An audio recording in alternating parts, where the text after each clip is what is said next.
Ce sont les révélations du Financial Times sur les plans qui existeraient de la part de la Russie de mener des actes violents de sabotage à travers le continent européen, alors que la guerre entre la Russie et l'Ukraine s'intensifie.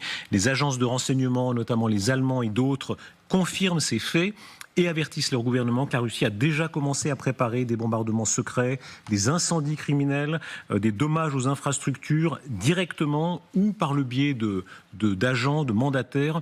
Les responsables du renseignement avertissent que les forces russes ont peu ou pas de considération pour la vie civile. Ça, il n'y a pas besoin d'avoir une agence de renseignement pour avoir ce genre de précision. Est-ce que ça vous paraît crédible qu'ils tentent cela? Parce que c'est de la guerre hybride. C'est du conflit hybride, c'est pas de la guerre. La guerre, du conflit hybride. Ou de la confrontation, si vous voulez, en dessous. Bien sûr, mais ils font déjà un certain nombre d'actions. Pas à ce point-là. Non, pas à ce point-là. Quoique, il y a quand même des choses assez suspectes. Il y a eu des incendies d'usines, des réseaux en Angleterre notamment, et en Allemagne. Oui, via notamment des groupes écologistes, extrémistes, de la même façon que dans les années 70, tous les groupes terroristes d'extrême gauche étaient financés par l'Allemagne de l'Est. Oui, ou, les fameux, quand les services disent des mandataires, c'est ça. Ce sont toutes sortes de zozos extrémistes, il y en a dans tous les milieux. C'est toujours le principe de levier, il faut que ce soit quand même assez loin de soi. Il faut rester clandestin, il faut rester masqué. Donc ce ne seront pas des agents russes qui vont se faire choper en train d'essayer de faire sauter des usines. Ou alors ils ont perdu quand même en professionnalisme. Non, on passe par des intermédiaires, de la même façon que l'Iran organiser des attentats contre nous via des organisations. Les Jeux Olympiques, évidemment, pour les Jeux Olympiques, c'est le scénario catastrophe qu'ils tentent des choses même relativement minimes. Mais là, il y aura une telle fragilité. Des attaques, des cyberattaques contre les hôpitaux, donc c'est un moyen de pression en fait tout ça. C'est de dire voilà, si votre politique ne va pas dans notre sens, on va rajouter quelques éléments jusqu'à ce que finalement vous cédiez, ou alors que ça influence suffisamment vos politiques intérieures pour aboutir à un changement de pouvoir plutôt en notre faveur. La peur, est-ce que ça crée de la peur dans les gouvernements occidentaux? Vous, Renaud Pilat, qui fréquentez beaucoup les politiques, est-ce que réellement ils ont peur de ça ou est-ce que c'est exagéré? Non, je crois que tout est pris en compte. Non, c'est pas exagéré. Tout est pris en compte. Les menaces, les services de renseignement travaillent effectivement dans un contexte géopolitique extrêmement préoccupant sur tout type de menaces. Ils sont prêts à tout. Franchement, les Russes sont prêts à tout en termes de conflit hybride, pour reprendre le terme de Michel. Les Chinois sont prêts à tout en termes d'espionnage. Voilà, nous avons changé de monde en 5 ou 10 ans. On a désormais des puissances qui veulent atteindre, affaiblir le bloc occidental et donc nous affaiblir. Et les dernières, on en parlera tout à l'heure j'imagine, mais les dernières déclarations d'Emmanuel Macron font que la France est désormais en pointe. Elle est en première ligne, c'est ce que disait Lavrov au début. De l'OTAN. Donc, il n'est pas impossible que un diplomate français soit menacé. Ils le sont en Afrique, d'ailleurs, par les Russes. Un diplomate français me disait que, notamment en Afrique, dans d'autres pays du Sud, ils en sont à payer des milliers de personnes, même pour paraître excessivement et ridiculement pro-ukrainiens, pour ridiculiser la cause. Par exemple, pour avoir des... Le Cornu le dit. Voilà, c'est ce que dit aussi Sébastien Le Cornu. 2 ans, il le prévient. Oui, effectivement, c'est les nouvelles méthodes. Les Russes les assument presque. Et moi, ce qui m'étonne, c'est quand même... Enfin, ce qui me choque, c'est cette déclaration de Lavrov. Cette déclaration de Lavrov qui est du quasi-Medvedev. C'est pas du tout le Lavrov habituel. Pourquoi lui? J'ai une explication. Je pense que Lavrov part. Il va y avoir un remaniement ministériel le 7 mai, c'est-à-dire lundi ou mardi. Mardi, Vladimir Poutine sera inauguré. Ça veut dire que le lendemain, le Premier ministre russe doit présenter la démission de son gouvernement. C'est comme ça que ça se passe en Russie. Donc il va être reconstitué. Donc en ce moment, en Russie, tout le monde parle en élucubration. Pourquoi partirait-il? Alors, Mishustin, lui, va sans doute rester, c'est-à-dire le Premier ministre. Lavrov, ça fait longtemps qu'il souhaite partir et ça fait longtemps que Vladimir Poutine ne veut pas le laisser partir.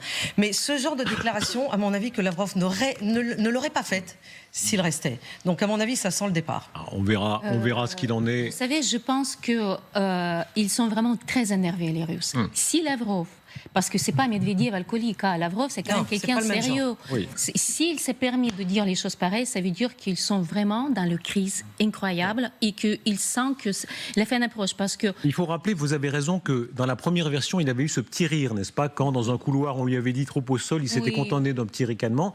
Là, on voit qu'il y a un degré une volonté de répondre plus fort. Et quand les Russes s'expriment comme ça veut dire qu'ils sont vraiment en faiblesse. C'est le signe de faiblesse. Est-ce que c'est pas révélateur d'une fébrilité aussi? C'est-à-dire qu'en fait, souvent, quand on est quand même très, très, très énervé, c'est qu'on est très, très, très fébrile. Ah, mais bien sûr, bien évidemment. Là, il a montré qu'il n'était pas capable de se contrôler. Ce sont des propos tout à fait insultants, qui ne sont pas des propos à la hauteur du diplomate d'excellence qu'est Monsieur Lavrov. Et tout le monde le dit quand même, c'est un diplomate qui est là depuis plusieurs décennies. Et il a eu énormément d'interlocuteurs en Occident qui ont dit qu'il était très bien. Mais là, qui ont bu des depuis whisky, la guerre, c'est différent. Voilà, c'était un classique de la diplomatie de boire des whisky ou de la vodka, peut-être pas en même quantité que d'autres, mais avec Medvedev. Écoutez, Zaroubine, c'est vraiment le journaliste valet, chacun a son expression, il colle vraiment à Poutine, hein, il est l'homme à côté de Poutine. Vladimir Poutine. Et regardez, lui aussi a fait un petit montage très rapide, tout de suite pour répondre aux dernières déclarations du président de la République. Et chaque fois que nous avons réagi, que nous avons essayé d'empêcher quelque chose, des inquiétudes ont été exprimées. Eh bien tant pis.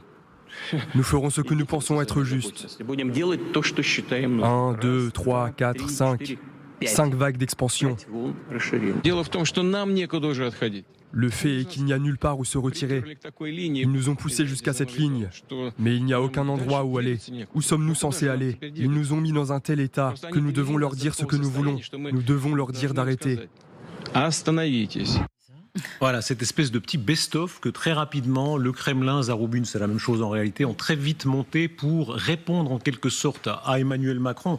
Alexia, ce qui peut inquiéter le Kremlin, c'est qu'il y a plusieurs pays importants qui effectivement vont de plus en plus dans le sens d'Emmanuel Macron. Oui, le président français, il continue en effet d'envisager une intervention de troupes sur le sol ukrainien, mais cela induit la crainte évidemment du déclenchement d'une troisième guerre mondiale, et cette question des troupes au sol, elle est forcément explosive et elle divise l'Europe. On regarde cette carte, les pays pour, ou du moins ceux qui ne s'opposent pas à cette éventualité, sont la France, hein, bien sûr, qui a initié le débat, mais aussi on voit la Finlande, les pays baltes, la Pologne et la République tchèque.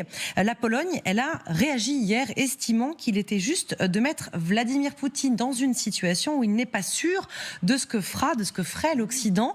En somme, qu'il fallait brouiller les pistes. Et voici ce que le ministre polonais des Affaires étrangères déclare à propos de l'envoi potentiel de troupes polonaises en Ukraine. Nous ne révélerons pas nos cartes. Laissons le dictateur Poutine réfléchir à ce que nous ferons.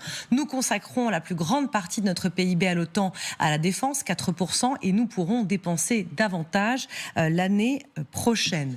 De son côté, le ministre des Affaires étrangères norvégien est pour, mais lui aussi il tempère, hein. Nous n'avons pas l'intention d'envoyer des troupes.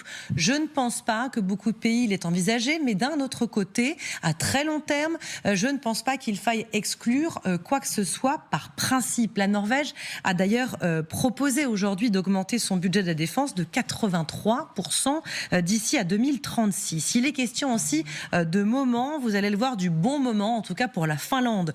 Le 31 mars dernier, le ministre des Affaires étrangères finlandais expliquait: ce n'est pas le moment d'envoyer des troupes et nous ne voulons même pas en discuter à ce stade, mais à long terme, bien sûr, nous ne devons rien exclure. Et à ce stade, justement, Volodymyr Zelensky, premier concerné, estime lui qu'il n'est pas souhaitable pour le moment que des troupes étrangères viennent combattre sur son territoire, mais même en Ukraine, en fait, cette idée, elle divise, parce que ce député ukrainien que vous allez entendre estime que l'Europe pourrait en effet un jour soutenir Kiev, une prise de position qui fait grand bruit. On écoute. Si Poutine n'est pas arrêté en Ukraine, l'Europe, la France, d'autres pays européens, occidentaux va arrêter Poutine à Pologne ou les pays baltiques ou Roumanie ou Moldavie, comme ça. Oui, si la situation à la fronte montre nous que l'Ukraine ne peut pas arrêter Poutine à lui-même, que nous ne pouvons pas faire ça sans le soutien militaire et troupes européennes, oui, je pense que c'est absolument possible que nous pouvons demander, et je pense que l'Europe doit faire ça.